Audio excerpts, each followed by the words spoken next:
In this world, there are several different species roaming the planet, each with their own special strengths and abilities. And then there are humans like Light who are pretty much useless. One day, Light leaves his home in hopes of becoming an adventurer and heads to the big city so he can sign up. Upon arrival, he meets one of the receptionists there and she helps him through the registration process. Since this is his first time registering at the guild, she tells him he will be starting at F rank, and just to make sure Light won't be completely worthless, she asks him if he at least has a gift he can use, and Light excitedly informs her that his ability is gacha gambling. The receptionist freezes up for a moment because she doesn't think she heard him right, but it's exactly what it sounds like.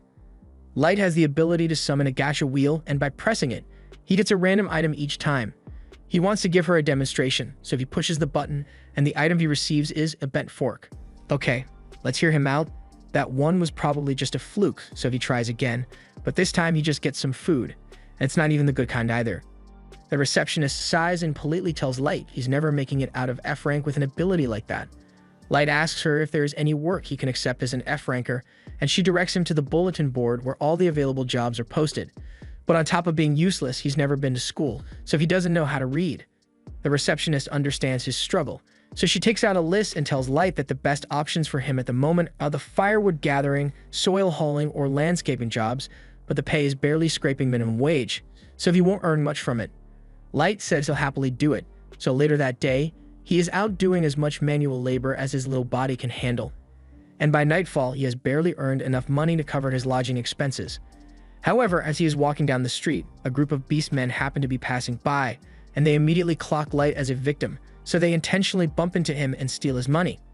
Light begs them to give it back because without it, he's going to have to spend the night on the street. But the beastmen don't care, and frankly, neither does anyone else since regular humans are at the bottom of the species hierarchy, so no one is willing to stand up for him. Light sits in the mud while all the people passing by call him useless trash for no reason, until eventually, someone actually stops to lend him a hand. Light takes the woman's hand thinking she's a fellow human, but when he realizes she's an elf, he recoils in fear because he thinks he's about to be taken advantage of again. The elf tells him he doesn't have to worry, and to prove it, she gets down on her knees in the mud just to hug him. Light can hardly believe that an elf would treat a human like him with such kindness, but she doesn't seem to be lying, so Light decides to go along with it. She introduces him to the rest of her party members and explains that they are the Concord of Tribes, a party that incorporates members from all 9 races across the world with the goal of eradicating discrimination among races. The leader is a beastman named Guru, and the elf's name is Sasha. They already got members from most of the different races, so now the only thing they need is a human to become their 9th member, and that's why they want to ask Light to join their party. This all sounds good on paper, but of all the people they could get, they really had to choose the powerless and defenseless 12-year-old boy to join their special party. At least there's no baby oil this time. From then on, whenever Concord would go on a mission, Light would join them as their baggage handler, but he's still just as useless as he was before because not even 10 minutes in, he almost gets one-shotted by a giant snake monster. Fortunately, Drago and Sasha manage to save him before anything bad happens, but Sasha tells him he really needs to get his act together because this is one of the world's most dangerous dungeons and literally anything in here could kill him, so he needs to make sure he sticks close to the team. Light apologizes for his mistake, but Sasha doesn't want him to feel too bad about himself, so she just asks him to come closer so she can check if he's hurt or not. While she's busy looking after Light, the others come over and start teasing Sasha for always doting on Light any chance she gets. They are done here, so the group continues moving further into the dungeon with Light in the center so nothing bad can happen to him. But once they get to a narrow section of the path, Guru says this will be a good place to stop. Light assumes he means he wants them to take a break, so he sets his bag down and starts making some tea for everyone, but Drago tells him that won't be necessary because they are actually here to banish him from the party. Light can't believe what he just heard, so he asks them if this is some sort of prank, but literally everyone in the party, including Sasha who was being so nice to him a minute ago, suddenly does a 180 and calls Light an ugly, brainless, good-for-nothing human. Light doesn't understand what's going on, so they all explain to him that they've been pretending to like him this entire time, and that whole thing about wanting to get rid of discrimination. That was a total lie. In fact, they are some of the most racist people you'll ever meet, so they've been dying to get rid of Light since the day he joined them. If that's the case, then Light asks why they even bothered asking him to join in the first place, so Guru tells him they were only after him because of his skill. Light doesn't understand what he means since his gacha skill is as useless as it gets, but while that may be true, it's similar to the skill of the Maestro, and the Concord's higher-ups were interested in seeing if Light's skill would evolve into something that's actually useful, so they were told to be nice to him until then, even though they didn't want to. However, those same higher-ups recently decided that Light was a lost cause, so now the party has no reason to act like they care about him in the slightest. Light can't wrap his head around everything they just said, and the group realizes they might have let too much information slip, but it's not like it's going to matter soon, because Light isn't leaving this dungeon alive. His eyes go wide as soon as he hears them say that, and a second later, Garou uses his claws to slash him across the face, making it very clear that they really do intend to kill him. He takes off running to get away from them, but they all just laugh and tell him that even if he did manage to escape, he'd just end up dying to a random monster in the dungeon. With that said, they think it'll be much more fun to kill him with their own hands, so Sasha takes her bow and shoots him through the thigh to stop him from escaping. They are all enjoying the sound of Light's terror-filled cries, and Garou begins beating him up to get him to cry some more. But the others tell him to quit it because their cover story is meant to be that Light was killed by a surprise monster attack, so they can't give him any suspicious injuries. Light desperately tries to crawl away because he doesn't want to die here. But with his leg injured like this, Garou tells him there's no way he's going to escape. Even so, he continues trying to get away, and as luck would have it, he managed to trigger a teleportation trap. The trap sends him straight to one of the deeper floors, so Light is now safe from the Concord members, but that doesn't mean he is going to survive this. He is well aware of how weak he is, so he knows he's a goner the second a single monster shows up. He tries coming to terms with the fact that this is the end of the road, but he doesn't understand why all this happened to him.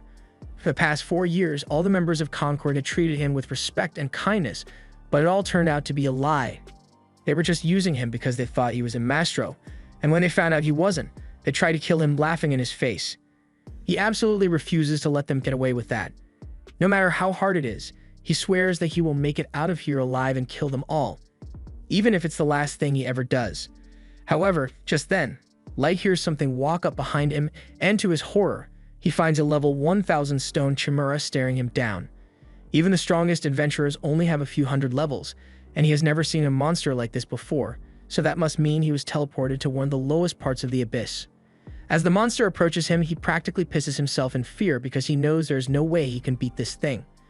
All he has right now is his gacha ability, and has a terrible track record when it comes to being useful.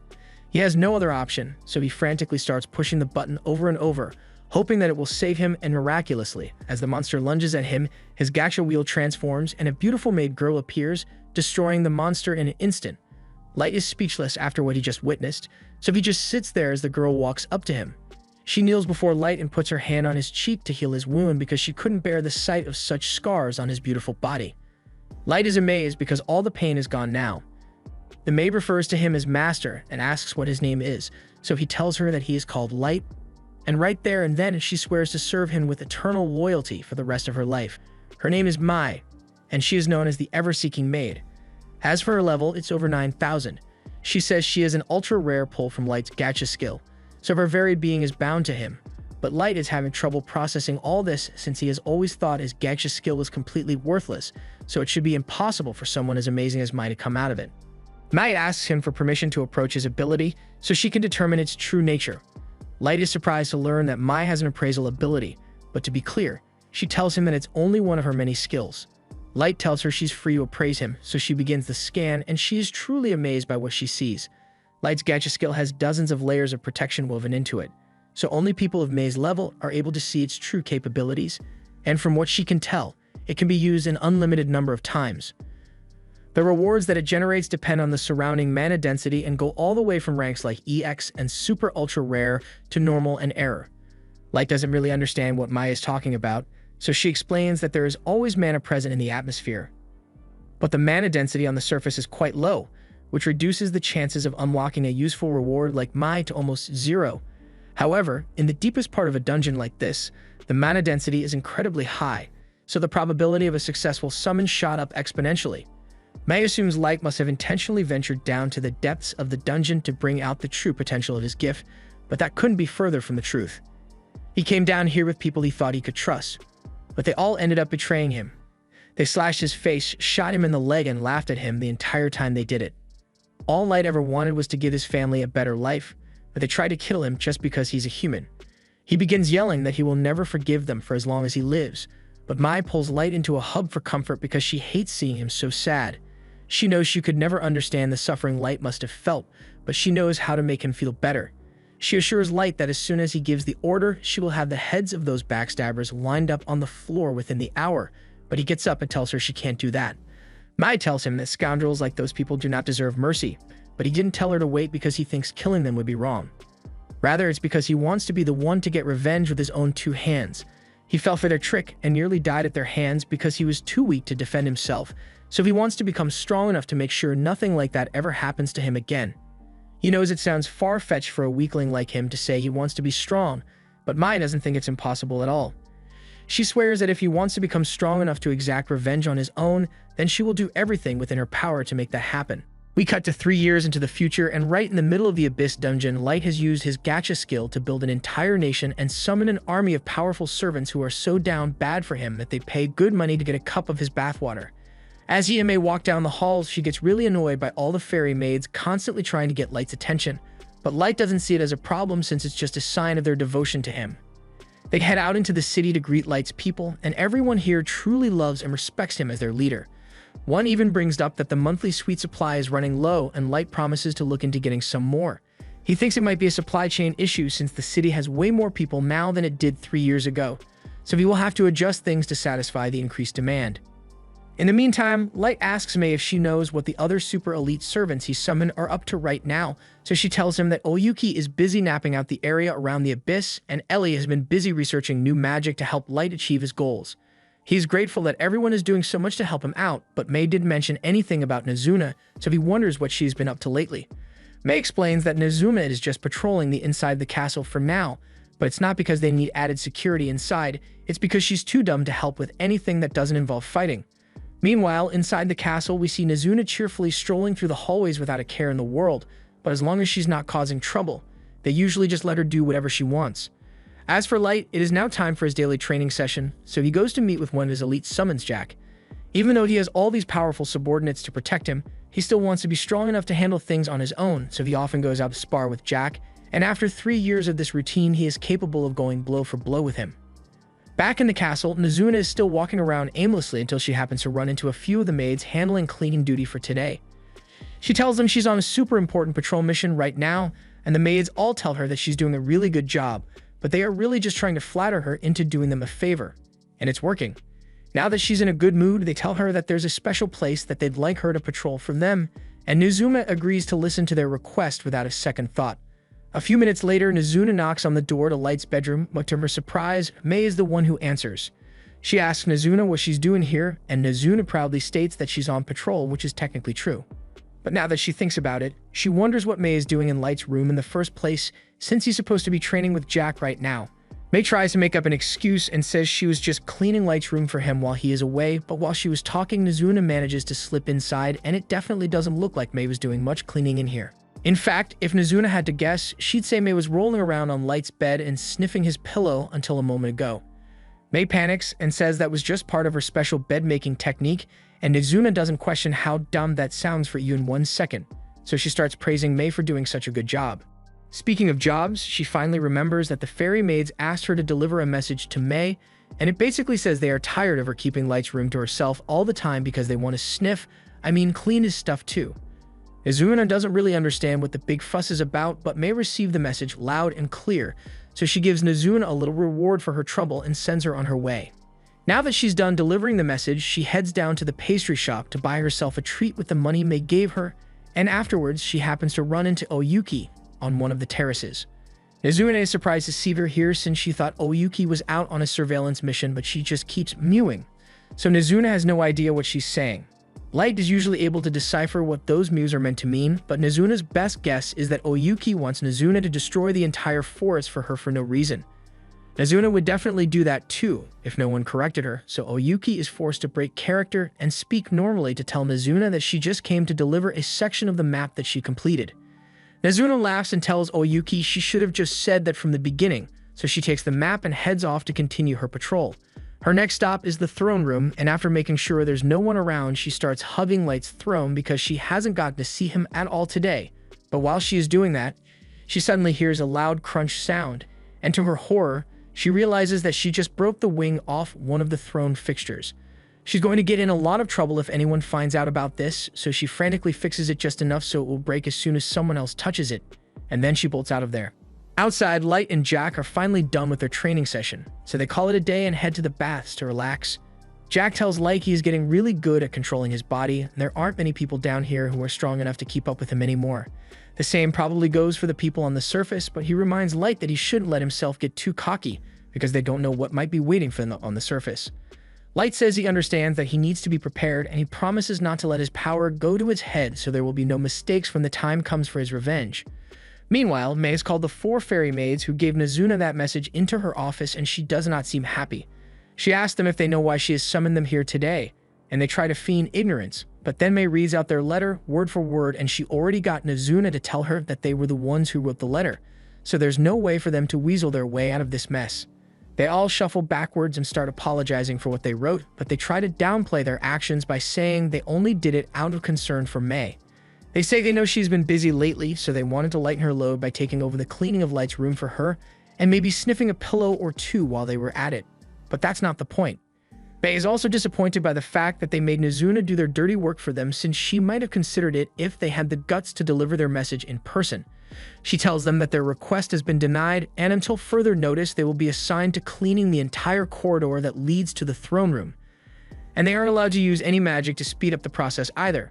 The maids can't believe May would give them such an impossible task because it'd take forever to clean that huge corridor by hand, but May doesn't think it'd be that hard. If anything, she says she's doing them a favor since level 500s like them need to put in a lot of hard work if they ever hope to reach her level.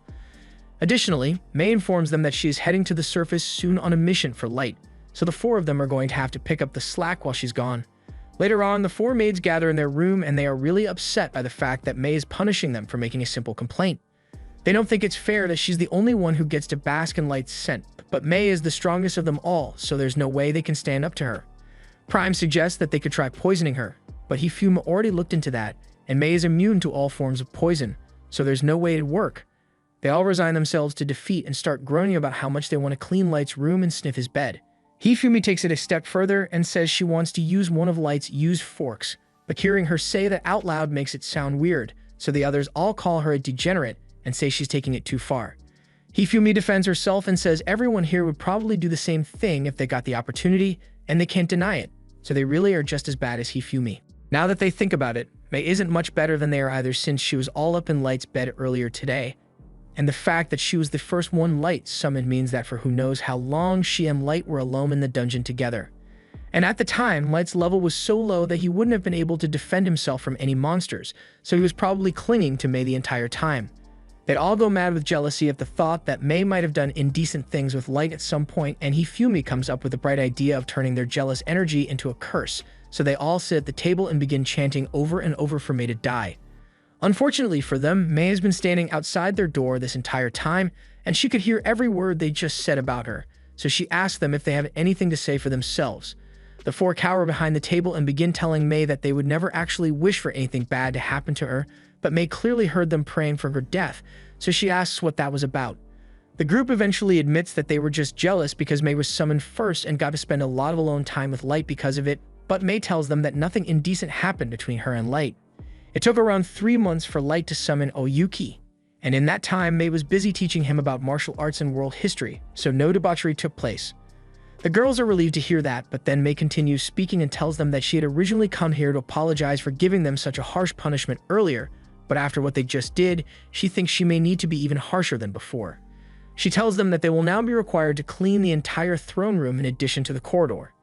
The 3 kneel at May's feet and beg her to reconsider because there's no way they'd be able to clean the giant throne room by themselves, but May tells them they shouldn't have thought of that before they decided to prey on her downfall.